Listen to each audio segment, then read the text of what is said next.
Gino Albaldo arriva, scende dalla macchina, pronuncia solo poche parole: ho preso tante botte. Quelle che l'hanno fatto finire all'ospedale dopo la rapina subita in casa da lui, 86 anni, e dalla moglie Maria Boraldo, che di anni ne ha 81. Sono le 8 di sera, via Bianchi a Mogliano. Suonano al campanello, la porta è lontana dal cancello, gli anziani non sospettano nulla di male e aprono. Ma nell'abitazione fanno irruzione in 4, volti travisati, 2 impugnano una pistola. Li fanno sedere a forza sul divano, a Maria strappano la collanina d'oro dal collo, frugano dappertutto senza trovare altro. Prima di andarsene afferrano i cellulari dei 2 pensionati ritrovati a un centinaio di metri lungo la stradina sterrata. I carabinieri della stazione, che indagano insieme ai colleghi del NOR, li recuperano e li portano in caserma così da verificare eventuali impronte.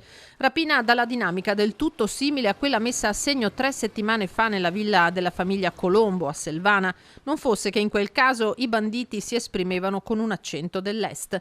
Questi sarebbero invece italiani e nella zona non nuova ai furti c'è sconcerto. Ho sentito l'ambulanza, però non ho visto i carabinieri. Dopo mia sorella mi ha detto che c'erano anche le auto dei carabinieri, non so. Li conosco perché andavo a passeggiare con il cane, insomma scambiavo sempre 2 parole, poi lui era apicoltore, io avevo un negozio di apicoltura, sì che ci conosciamo da tanto tempo.